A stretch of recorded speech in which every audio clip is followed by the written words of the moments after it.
Hello, Garland Nixon. And once again, we're hanging out with Dr. Jim Kavanaugh. And mysteriously, President Putin, we read he had 10 different forms of cancer, Alzheimer's, dementia. I don't know how he survived all of these things and made it to the Alaska summit. Let's talk.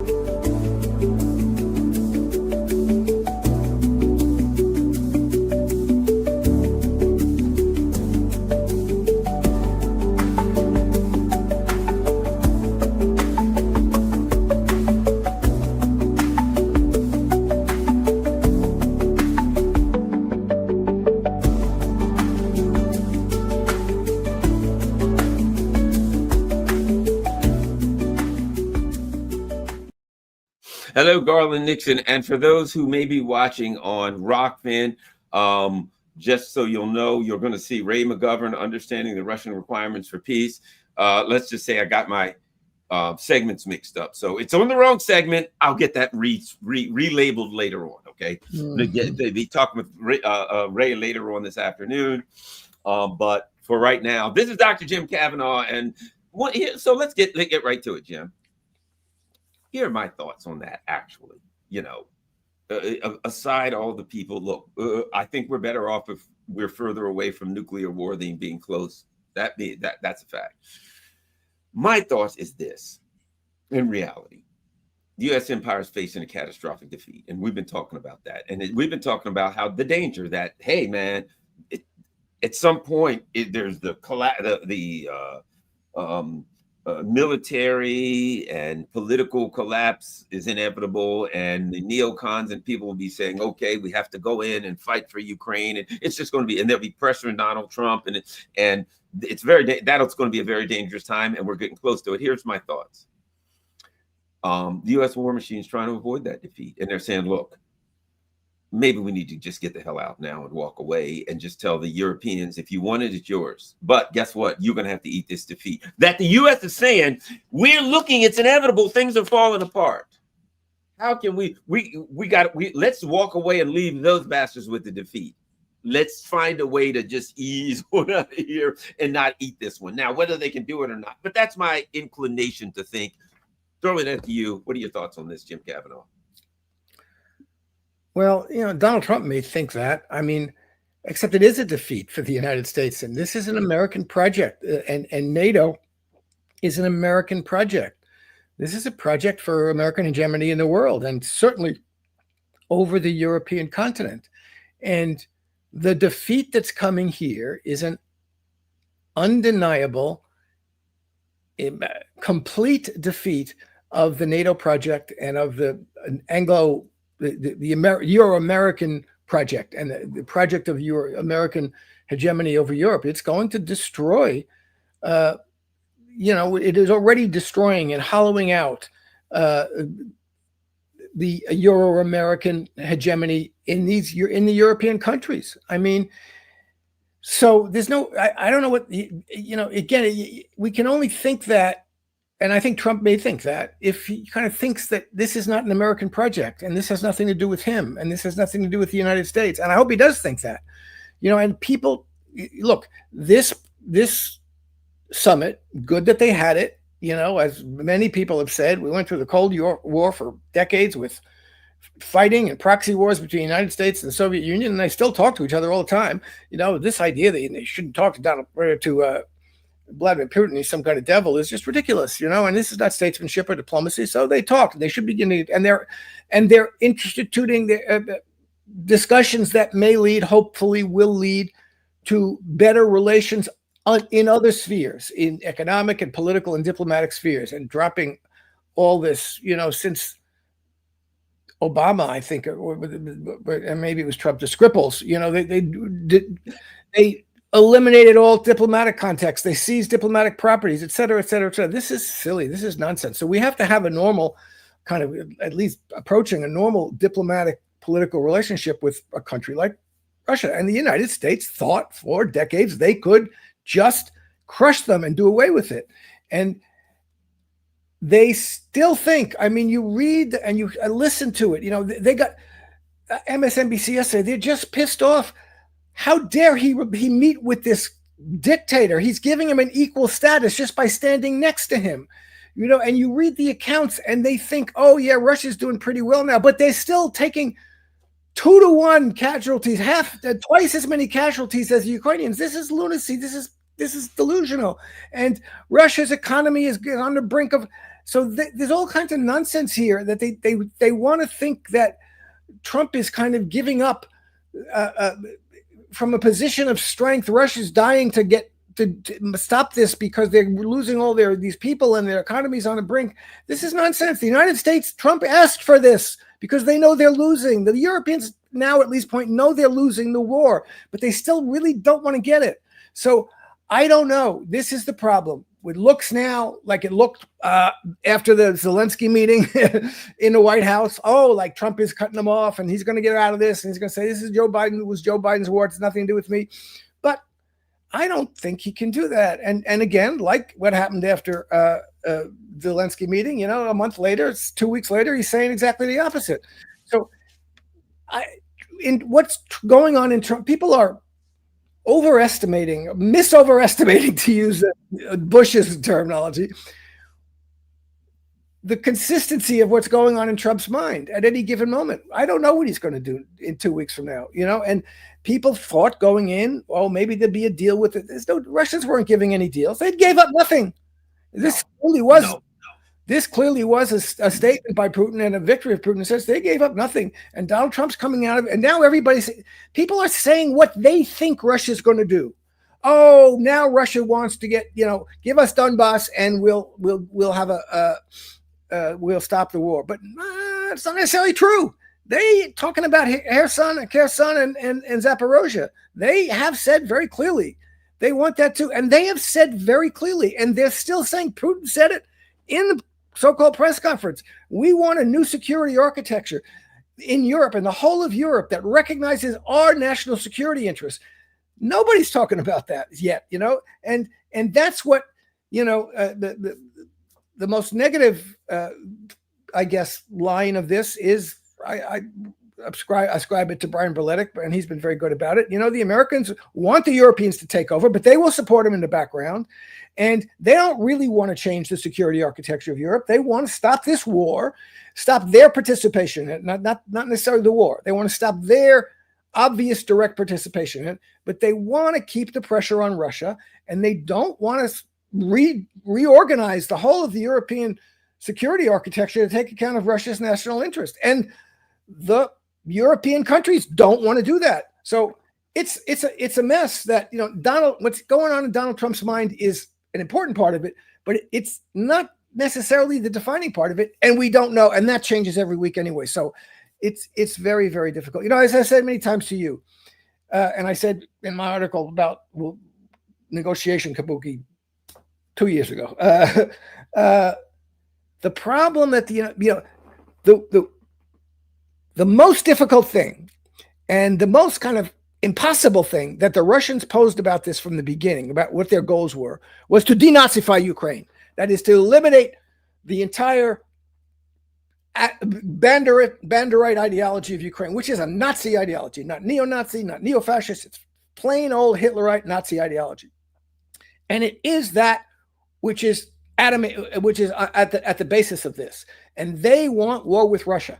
That's what they're in this for. They always knew they're not going to defeat Russia. They're in this. They started this. They want this to bring the United States to war with Russia and NATO to war with Russia. So they're not going to give up without that. And so it's crazy for the Russians to think, you might say, and I say, it's like, this is the most difficult. They can defeat Ukraine militarily, but in order to get rid of that, that's a whole regime change thing, really, in Western Ukraine.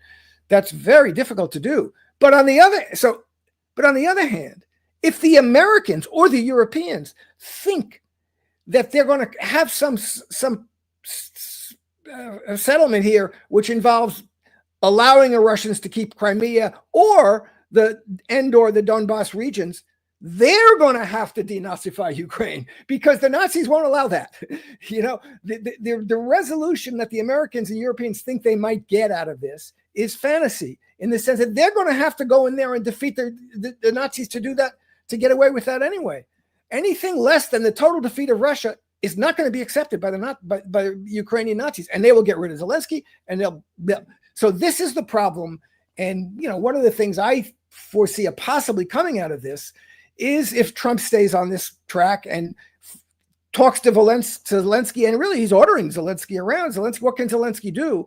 And there's any sense coming out of it in Kiev that Zelensky is going to go along with some less than we'll give no territory ever back to Russia, and then that might lead to the fascists in Ukraine overthrowing Zelensky and that would be the way out for the United States. Really, once that happens, then Trump can say, well, this isn't even the same Ukraine that we got started with, and even the Europeans are going to be, well, what the heck, what can we do with this now?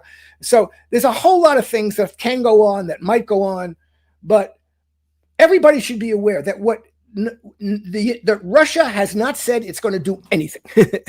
Russia hasn't said we'll accept if you give us the Donetsk and Lugansk, we'll stop on a line of contact in Kherson and Zaporozhye. They haven't said that.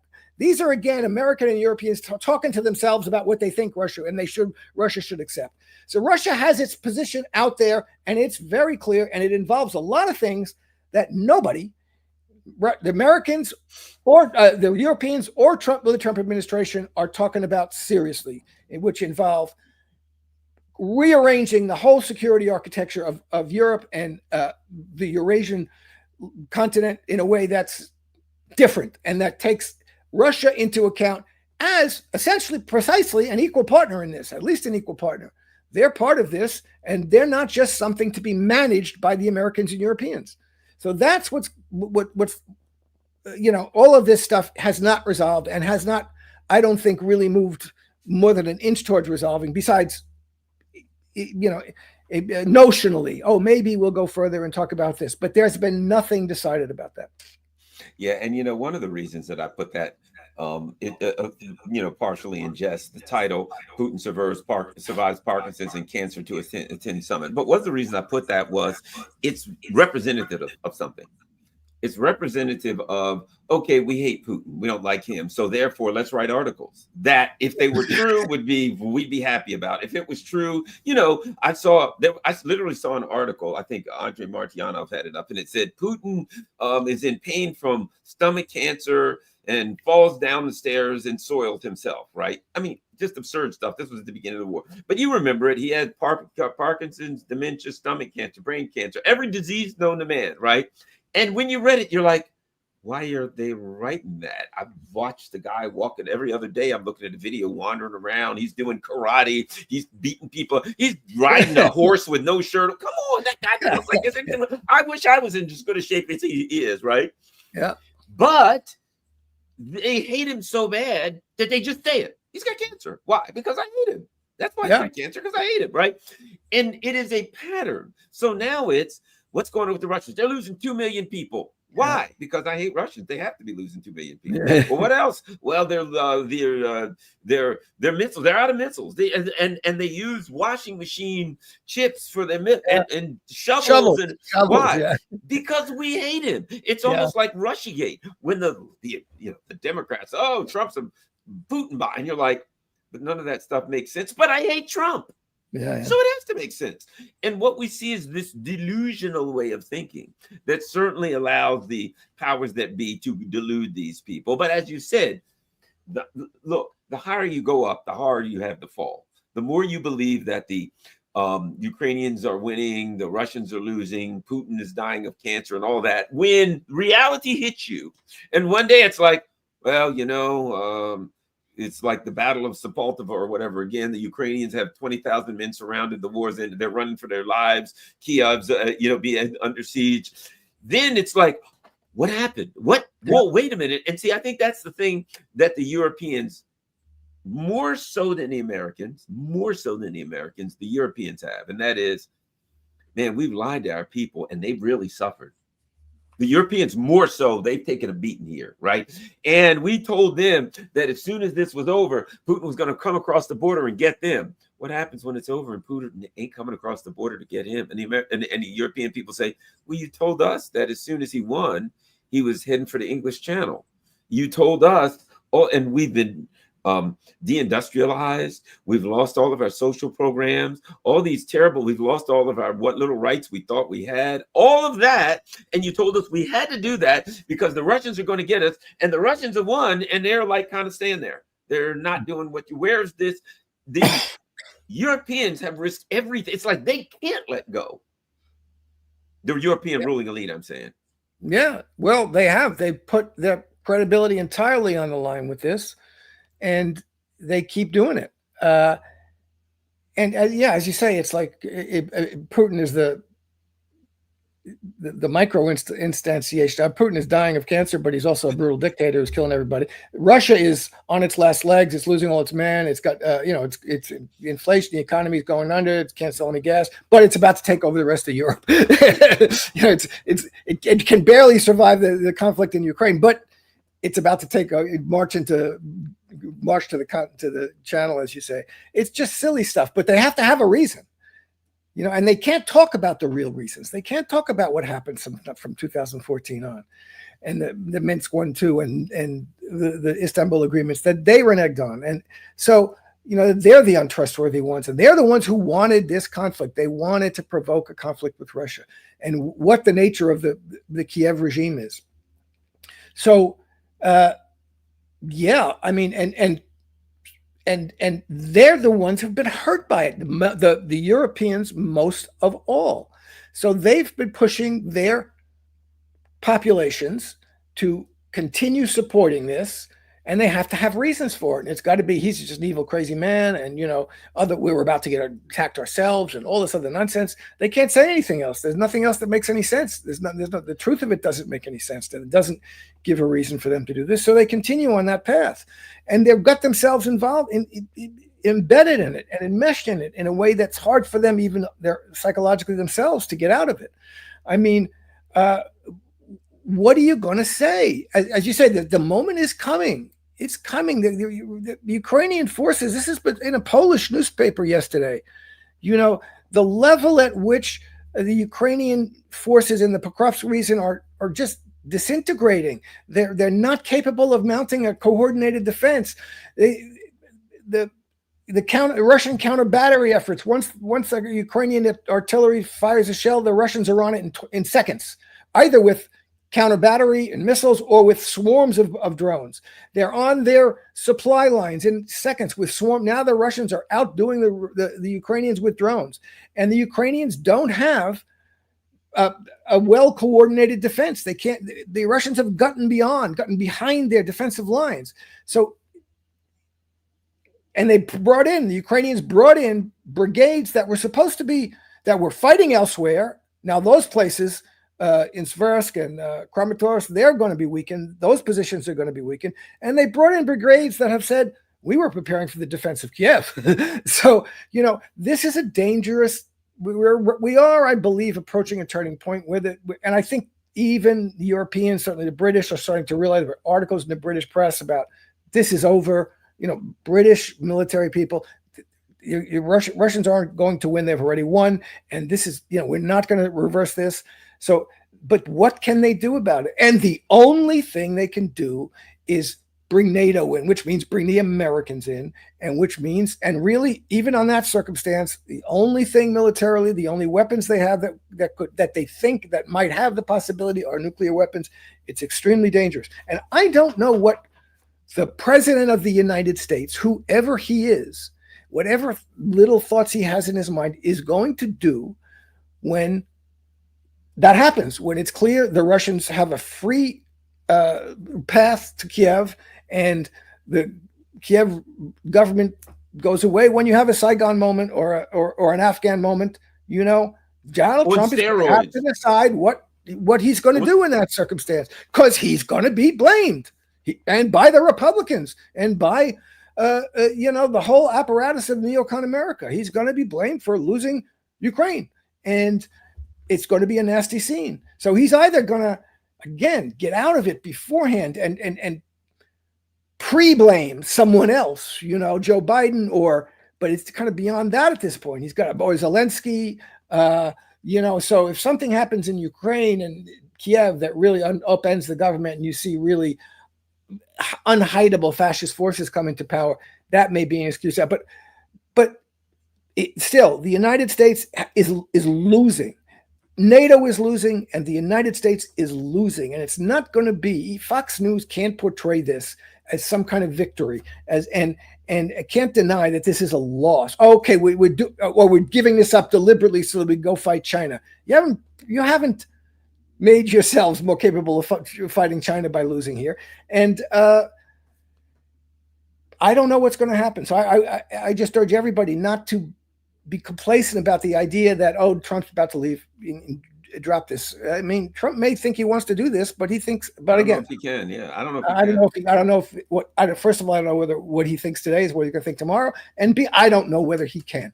He's the commander of a ship that has a crew and has a destination that was set before and that has a mission, and that's what he's put in place to do. So we're going to have to see. It is still a very, very dangerous situation. You know, I that's why I go back to this, that I think that, look, we know it. Me and you know it. I think that the Russians know it. They're sitting here having the same discussion that we're having. I think that somewhere in the bowels of the Pentagon or the Trump administration, somebody's having this discussion. They know what the hell's going on. And I think that that's part of what this is about, that the Russians are saying, look, we're getting to this point where we got to start having a discussion and be in talks with the U.S. as Ukraine crumbles so that we can manage the collapse of Ukraine. I think that's what it's about. The Russians understand it. We don't want this to go to an all-out confrontation or war. So we have to be talking to the Americans so we can manage this. We're going to kick their asses, and there ain't no way about that. But we got to manage this. We have to have open channels, and we have to be. And I think it's very wise of the Russians. My favorite thing there was Sergei Lavrov showing up with the CCCP shirt. That was I was just gonna say, looking at your shirt today, I was gonna say the better shirt is the CCCP. Yeah, that was the great shirt. That was great. But they're sold out now. They're sold out. I'm sure. Sure. But that was awesome. I love Sergei Lavrov. That Russian dry humor. That humor the Russians have is you know. But at any rate, so I think that Putin is just really. I mean, he's just playing Trump. I mean, oh, Trump is wonderful. Hey, we never would have had this war if Trump, if Trump were the president. You know, he's giving Trump exactly what he wants. And, you know, flattery gets you everywhere with Trump.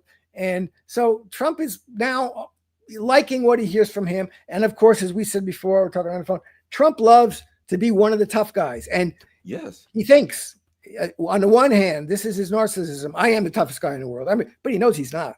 So he wants to get next to the guys who he knows are really tough. You know, yeah. and then maybe, you know, oh, look at me. Vlad and I are up here together. We're the tough guys. Because Vladimir Putin really is a tough guy in a certain sense. And, you know, he's been at it for a long time. He knows what he's doing. He's smart. He's capable. Trump isn't that. And he knows he isn't that. He thinks I'm the greatest president in the world. I'm Nobel Peace Prize. But, you know, what he wants is to get next to the people who are really that. And maybe he'll get some of absorb some of that from him. So it gets some of the reflected glory. So it's so bizarre to see that. And it looks like, I hope it is the case that Putin is not sucked in by that, but is actually playing it to the hilt. First of all, Putin's former KGB. Putin's a lawyer. Yeah. Putin's also got a degree in a PhD in economics. I mean, he's a smart guy. You know, they sat around and they determined this is what we're going to do. This is the type of guy we're dealing with. This is the angles. This was all carefully scripted and calculated by the Russians. They're very sharp. You know what I mean? Yeah. But not in a negative way. Not in a we want to play Trump so we take advantage of him and defeat and hurt Trump. It was more like, we got a situation here and we have characters in this play. And we've got to figure out how to massage the various characters in this play. You know, we know Trump has forces behind him. And we know when we approach Trump, we got to take into account these forces behind him. We know the Europeans, what we can offer and what they won't take. And we got to have a preparation for when we make this offer and they say no. So I think the Russians are sharp. I think they're going to play this as smart as they possibly can.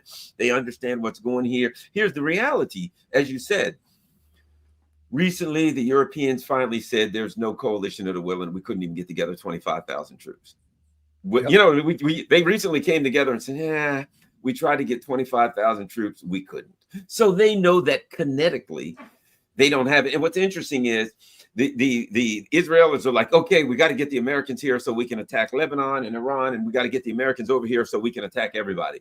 Right. The Europeans, well, we got to get the Americans over here so we can. So the Americans have started all of these fires with all of these Nazis and fascists and warmongers all over the place. And now they put themselves in a position where all the warmongers are like, hey, come over here and join our war. No, forget their war. It's our war. It's the real one. You need to be over here fighting this one. Don't listen to them. Come to our war. And the U.S. is sitting there like, and we don't have the capacity to fight either one of the wars. And we're also going broke. You know, our economic system of neoliberalism is not a sustainable model, shall we say? To be charitable, it's neoliberalism. It ain't a sustainable model, right? So they're caught there. But at any rate, I think that I don't know, the current crop in Europe. Right, because there are people saying, well, if the Americans say, look, this is how it is, you better do it. And we're hearing some people say this, that these people in Europe will say, okay, we got through the. I don't think they will. I don't think they will. I think they got to go down with the ship. You know, I'll just say this. One time, years ago, I was like, 20 years old, right? And in that age, and there was an older guy. Bottom line story. He was dating some girl and she caught him cheating or something, and he denied it. And we're like, oh, well, you're in a lot of trouble. He goes, nope, I told a lie. I got to go down with the lie. Right. And I remember thinking, I don't know if it's to me, but I understood where he was coming from. He's going down with the lie. He ain't going to change it. Right. Yeah. I think that's where the Europeans are. I think they're like, we've stuck everything out. We lied about it, everything. We told them we were going to win. We told them everything's going to work. At this point, if you're Starmer, if you're Merritt, you already got like a single digit approval rating. What alternative do they have then to completely go down with the lie?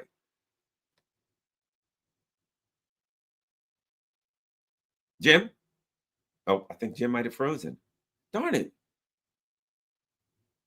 Oh, darn. I think Jim froze on me. That's okay. Here's what we're going to do. Hopefully Jim's hearing us. Jim, if you can. Oh, there you go, Jim. I'm back.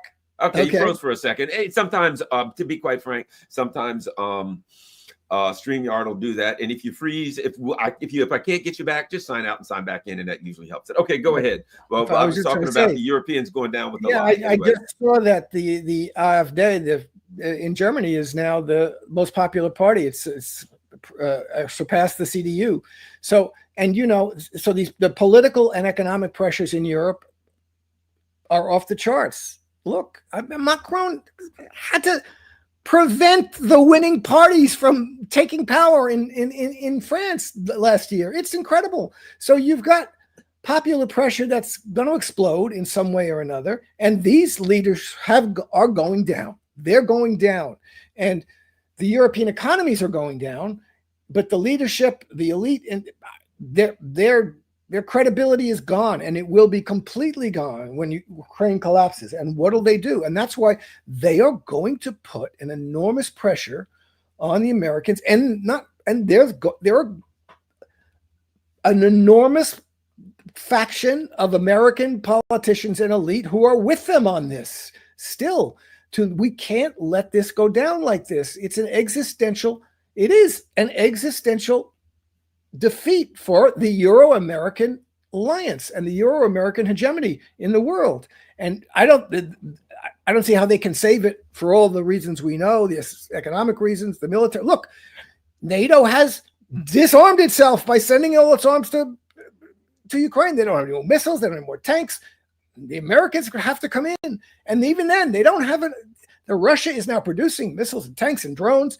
And again, the only way they can stem this off militarily is with nuclear weapons. I'm sorry, but that's it. That's not gone away. That possibility is still there, and it's the only possibility that. And you have the factions in Europe that are still very powerful, the factions in the United States that are still very powerful, and the factions in Ukraine that are very, very powerful, and they're going to be pushing for what Joseph Borrell said 3 years ago. We cannot allow the Russians to win. It will be the defeat of NATO. It's been true. And it will. Now, absolutely true. And so what are you going to do? So I don't know what they're going to do, but I'm not trusting the latest news out of Alaska or the latest news of Trump on Truth Social about that, because the forces behind that are out there behind the scenes, who are absolutely still, resistant to, refusing to allow that to happen, are still there. So I don't know what they're going to do. Look at the Washington Post on any given day. Yeah, no, they're still going with, yes, Trump says he may swap land. The Russians, it's not land. This is not about land. Yeah. This is about NATO expansion. So they're still trying to push the narrative that the Russians simply want to take more land and expand and reclaim the Soviet empire. That narrative as they say, that dog don't hunt no more. The Russians are making it clear. This is what it's about. I think that one of the things we're seeing, J.D. Vance was over there saying, hey, look, we ain't funding this thing anymore, right? But what's interesting is, what does Hegseth say? Hegseth says, you take it. Hegseth says, look, we want to keep this going. We want to go ahead and you just keep hassling Russia, and we'll sell you the stuff to hassle Russia. And then we'll go hassle China or Iran or somebody else. We'll go, you guys maintain this struggle against Russia, and you just give up everything and send your troops, whatever you want to do. You go suffer and continue to make Russia's life miserable. I mean, Hegseth comes out and says that we'll send you stuff. Now, there are some problems there in that the U.S. literally can't make the stuff. We literally, if they can give us, they'll be like, here's $1 billion worth of weapons. And we're like, okay, that is on the ledgers. And it looks like 2029. No, 2039. My bad. We got the 2 wrong. That's a 3. So that's the other part. They literally cannot deliver on the weapons in the physical world. But the reality is, and I think the Russians know, look, the U.S. wants to go to Azerbaijan. I got questions whether that'll ever get through the Armenian parliament ever, but they want to. So the Russians are looking at it saying, they're still fooling around in the Caucasus. Yeah, they're going after our ships. They're after China. They're doing this. The Russians have no delusions that the U.S. empire has suddenly turned into, a gentle kitten. The Russians know they're still after them, but I think they want to play their hand as best they can. Yeah. And let me say, it's of course, we're talking about this today because it's the day after Alaska and all that stuff. But, we both know, and we say it all the time when we're talking, Gaza is a horror show. It drives us crazy every day. It's horrible. It's terrible, and as I've said, I understand the Russians and the Chinese that's not the biggest problem for them. And to a certain extent, it's for Russia, it's a propitious diversion for them. The United States has to get involved in that. And remember, but Russia and China want to demonstrate that the unipolar world is over and that they're a new source of power. This is the one thing they could do something about, that the whole world would be with them for. They have the power to go in there and force humanitarian aid into Gaza. And if they're not doing it, then they're still allowing the Americans to control that situation and the Israelis to control that situation in a way that is not ultimately beneficial to them. You look at what's happening with the Zangezur corridor, etc. This is a bad game. And I understand that, that's not their national interest right now. Of course, the Palestinian people are nobody's national interest, but they're the world's national interest in the sense that this is a genocide and it's horrible. And if you let the Americans get away with this, you're saying, I'm standing back and letting the Americans control that the situation of genocide in the world. That's not, you're ceding that territory to the Americans.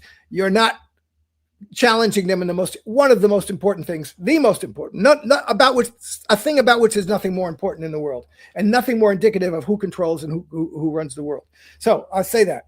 But yeah, the Russians they have to be looking at what's going on in Azerbaijan and Armenia, and they have to be saying, and as again, and Iran, and it seems like I hope the Iranians and the Russians and the Chinese have figured out together a way that everybody, apparently the Iranians didn't want to accept certain things because they want to be on their own, but this is beyond this point, So the Americans are going to attack on other fronts. They are attacking on other fronts, and they will attack on other fronts. They'll go back. They're going back to the Caucasus with the Armenia-Azerbaijan thing, and attacking Iran is a threat to Russia and China. It is. I mean, and that's coming. So they have to be aware of that. And the Americans are overextending themselves to a great extent, and but they have the power to do damage in all of these situations. The one thing they have power to do is project power for a while, but but a lot of very damaging power for a short while anyway, on countries that can't stand it. And everybody has decisions to make about how to account for these things. The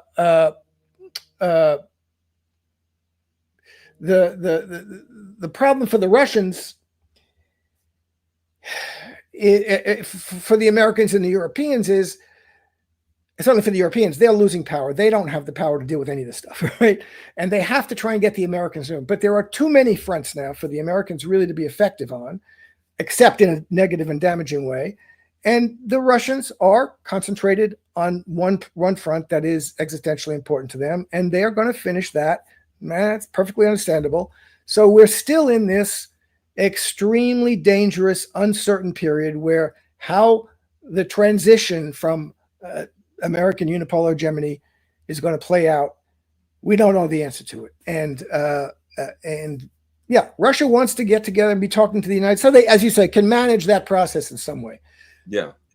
I think it's naive to think that the Americans are really accepting that, oh yeah, that's what we're doing, we're going to manage that process. I think behind the scenes, they're trying to figure out a way of stopping it. And I don't think that's going to happen. Well, keep in mind, see, that's the other problems, and I know the Russians are aware of this. When you say the Americans, it's bad when you're dealing with a treacherous enemy, right? And a lying and treacherous and insecure and duplicitous enemy. But when that enemy's even fighting amongst itself, they're even more dangerous and duplicitous. Because even if one faction, for everything that one faction, because we've got factions there saying, hey, we shouldn't be fighting here, like an Eldridge Colby. No, but this is crazy. We got to stop this. Why? So we can go over here and fight China.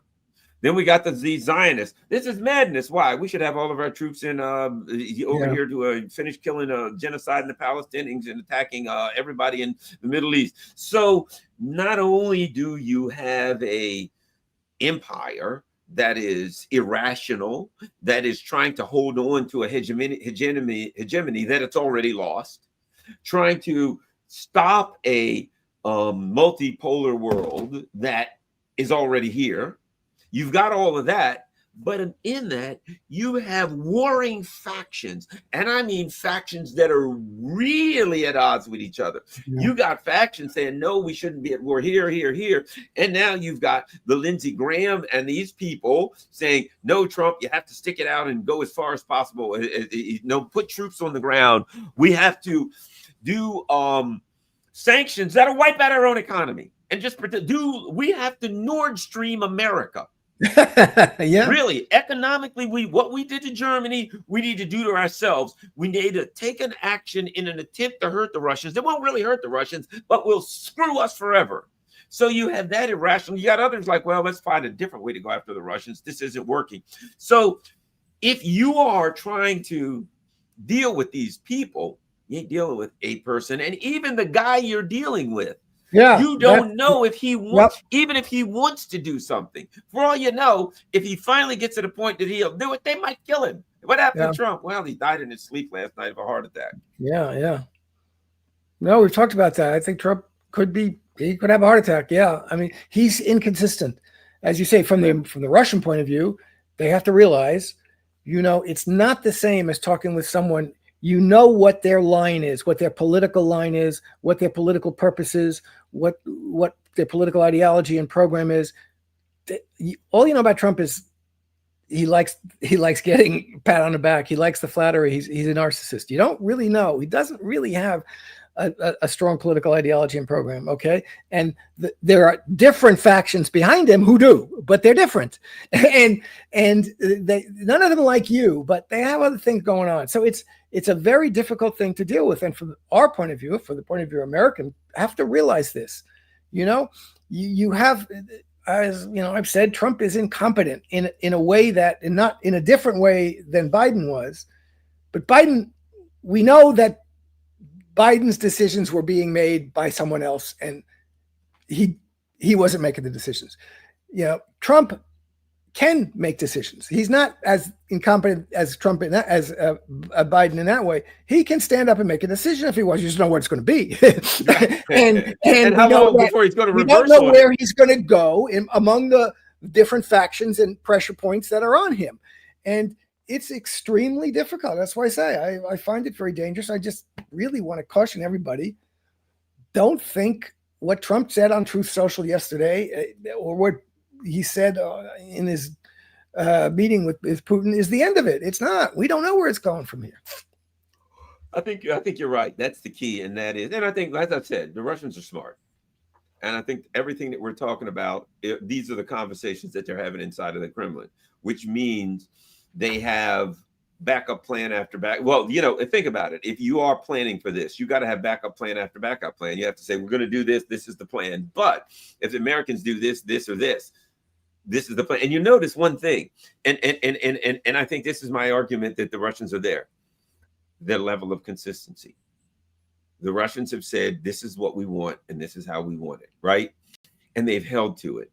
And I think really they almost absolutely had to, because the other side was so unstable. They had to have a compass. They had to have something that grounded them, saying, this is our list of things that we must accomplish. And that holds us grounded. And you can run all over the place, but everybody sooner or later has to come back to this. Yep. Whatever they do, they can say, oh, the Russians want to take ground. But and if you notice, when Trump left, he had to talk about it. He had to say, they want a lasting peace. That's the Russians' words. That's their terms. Yeah, I know. But at some point, when you sit down with the Russians and you say, well, how about if we trade you this land for that? And they say, well, that sounds great, but we got to have a lasting peace and we got to do the root causes. Oh, well, fair enough. How about if we don't do this and you do this? And they say, but when it comes to and no matter what you say in front of them, everything says NATO expansion, lasting peace. At some point, you're like, we're not getting anywhere with these Russians. Yeah, they're not even going to entertain the rest of this stuff. And I think that's where the Russians are, that they are grounded in a lasting peace based on the list that we gave you in December of 2021. That's the only place to go. And I believe the Trump team, successfully or unsuccessfully, you can argue, the Trump team and certain factions are simply saying, we're in the middle of a collapse. We ain't got a lot of time. We got weeks, days, weeks, maybe a couple months.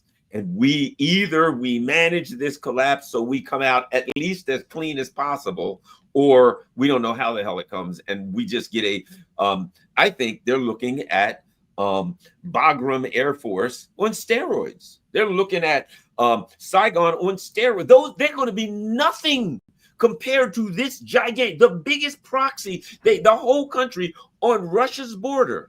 Mm-hmm. Those things are nothing compared to the catastrophic, cataclysmic defeat. But this is the end of NATO. This is the actual end of U.S. hegemony as rhetorically, because the rest of the world is going. They're going to be like, do this, do that, do this, and you then do that, and the world's going to be, guys, you just got your ass kicked by the Russians.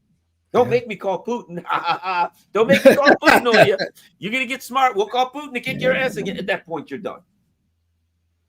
Well, look, this is what the Russians, I hope, and I think they've learned very clearly is that America is not agreement capable, that the leadership is peripatetic, to say the least, and that they are overextended all over the world. They have a notion that you keep control of a world they can't keep control of, and they've already lost control of in many ways. And they have been steady. I hope, and I'm thinking it looks like their grounding now is, we are winning this war militarily. We're on the battlefield. We are going to pursue our plans. This is what we're going to do. That's our plan, is to keep pressing forward on the battlefield and win the war militarily. And as long as they do that, and the Americans and the Europeans think they're going to talk the Russians out of that in some way. And they talk to themselves and figure out plans that they think will work to talk the Russians out of it. And a lot of people who are on the side of the Russians are worried that the Russians will be talked out of it, because they have before, as Putin himself admits, they took us. So everybody's in this frame of mind that, oh, what's going to happen next? But I think the Russians at this point are, their compass is winning the military victory on the battlefield. That is going to undermine and destroy the political foundations of the Banderite Kiev state and the political foundations. And it's already destroyed the military and economic foundations of NATO, and it's going to destroy the political foundations of NATO. But that's a big thing. I mean, this is the end of NATO as a dominant military political power is a huge thing, and they can.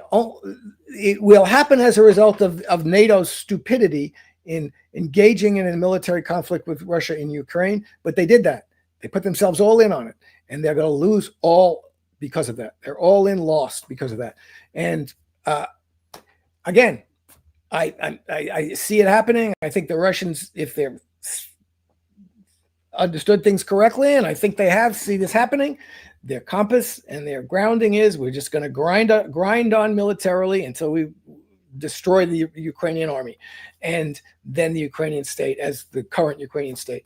And they will succeed in doing that. Until and unless, even if the Americans come in, they'll succeed in doing it. The Americans just blow up the rest of the world.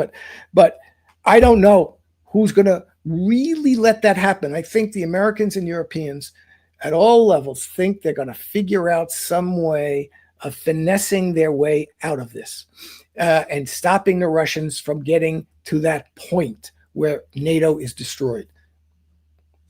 So we'll see.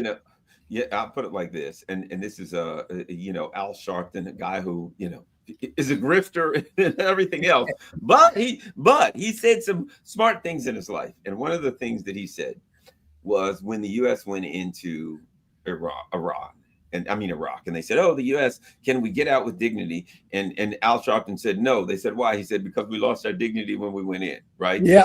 Okay. Can you get out of the can you get out of this thing with some dignity without a crushing blah, blah, blah, blah? No.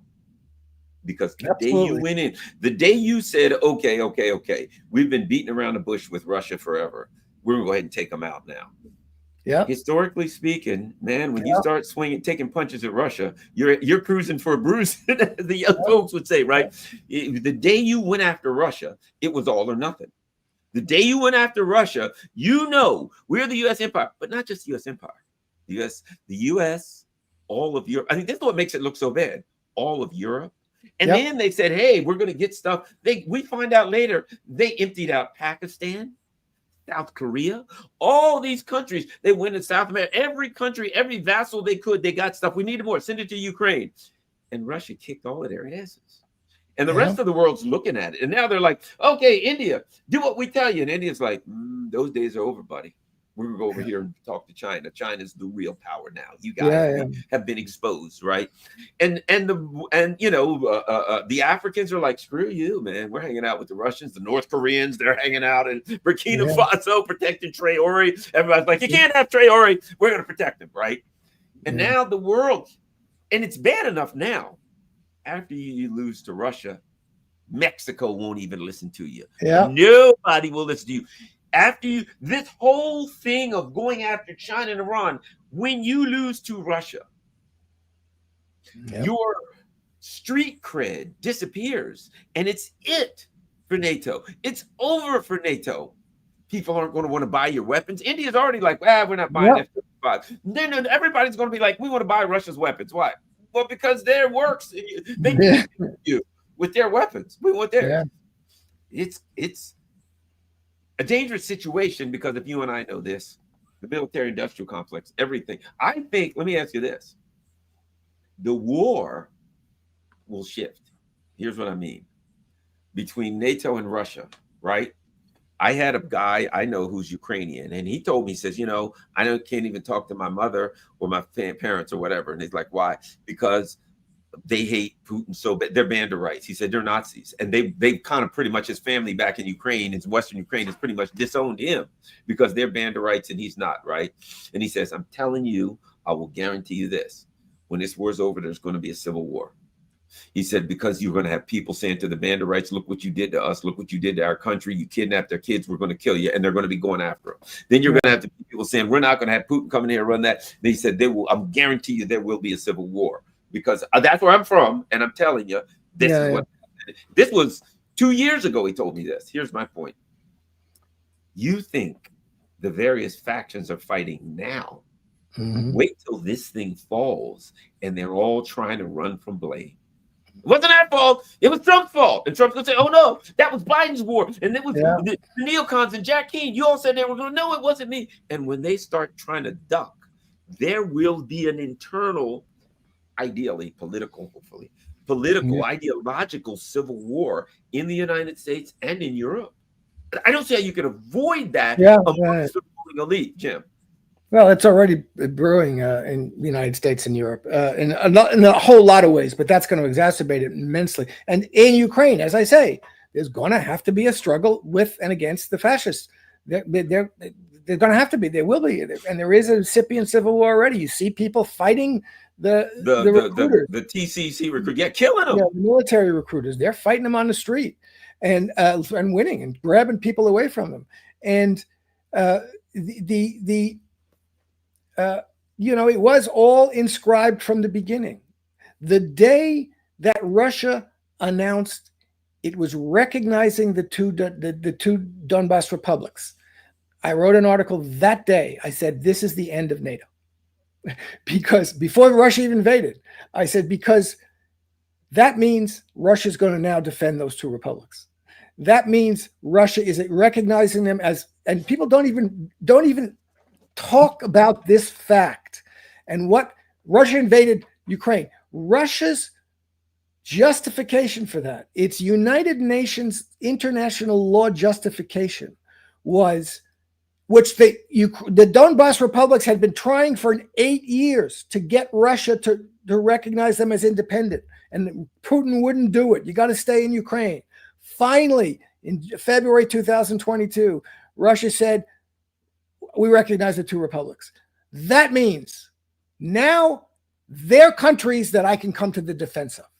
Russia's position isn't that it invaded Ukraine just because it wanted to take those republics. It was, we came in to defend what we consider it's just like Bangladesh and East Pakistan. People don't know, to defend what we consider independent countries. Once they recognize them as independent, then they have an international law justification for coming to their military defense. And only after that did they have the elections where they agreed to become part of Russia.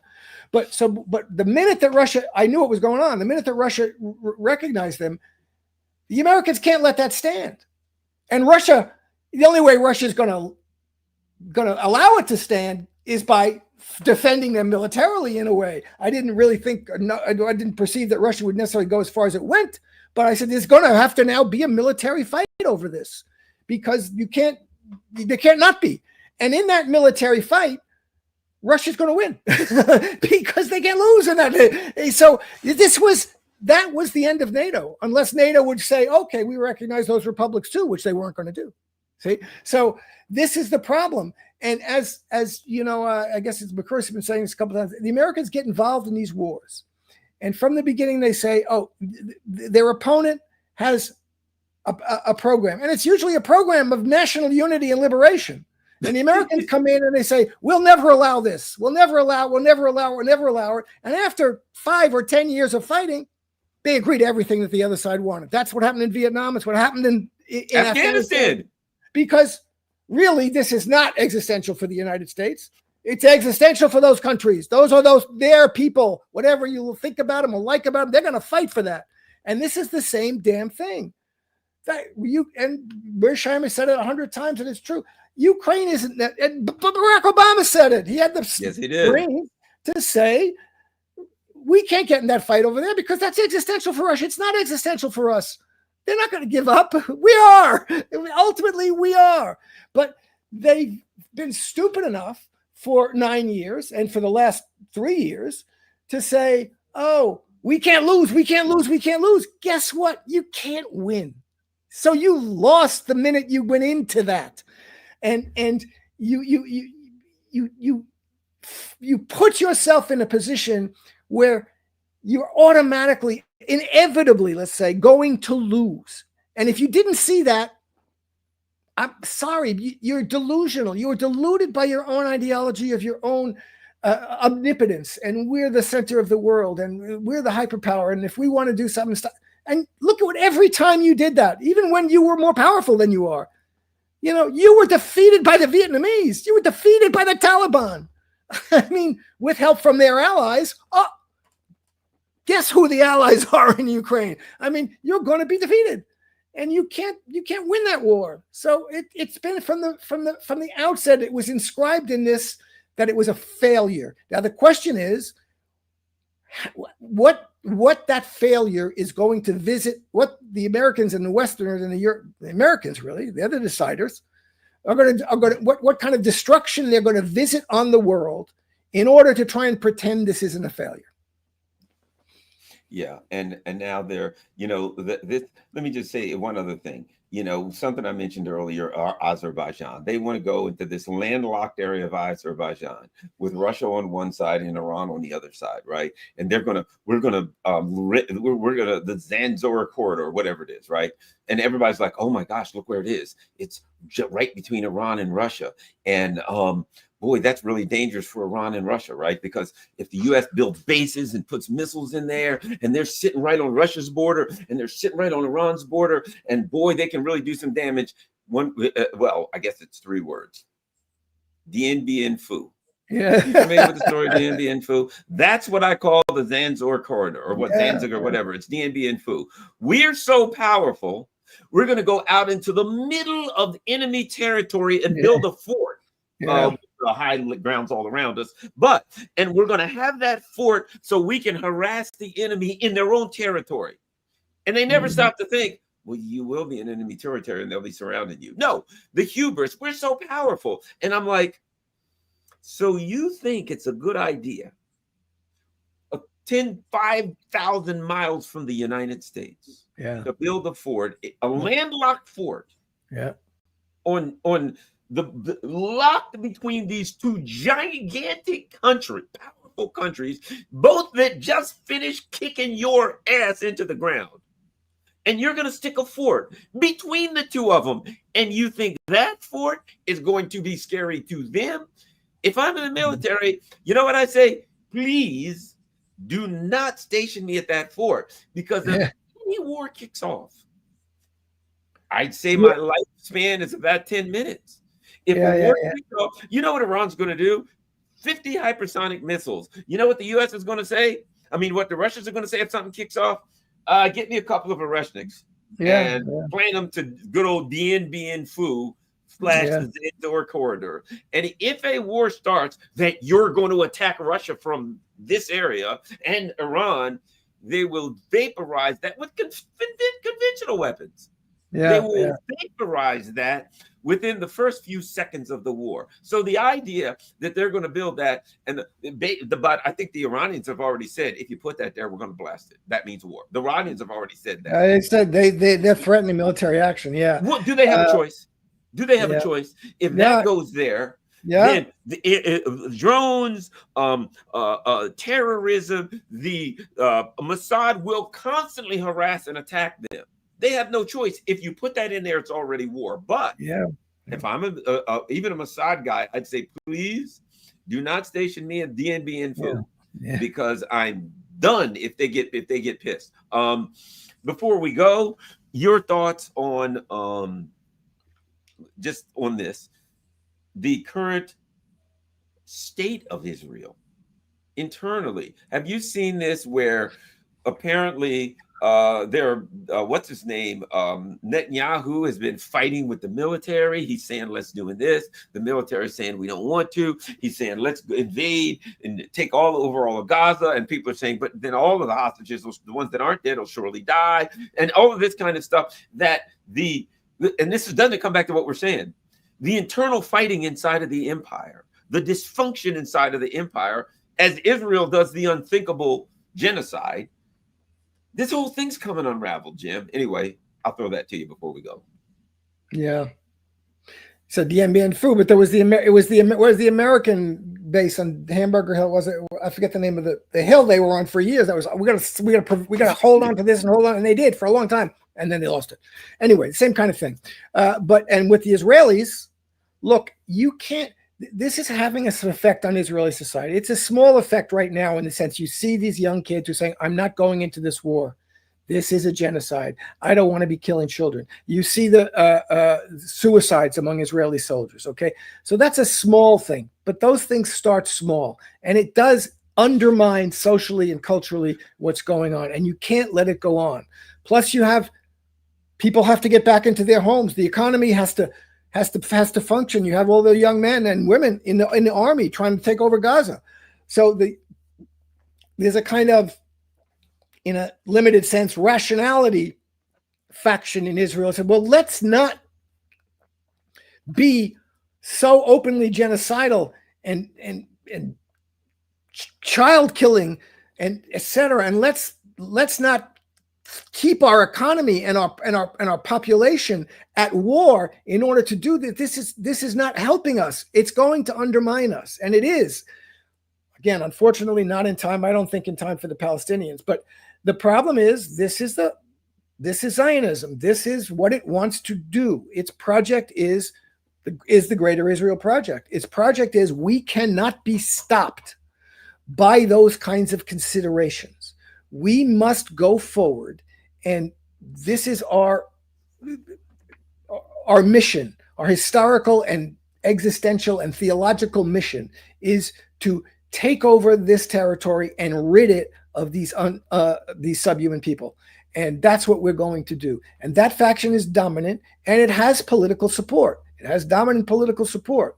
And until and unless Israeli society and Israeli people are hurt in every sense of the word by what they're doing, not just hurt by the fact that, some soldiers feel bad about it and they won't go into the war, but until and unless they're losing their economic lives and their physical lives by doing this, and they're having to confront, if we continue to this, our houses are going to be blown up, our children are going to be killed, our sons and daughters are going to be killed, our cities are going to be hurt. Until and unless that happens, they're going to go forward.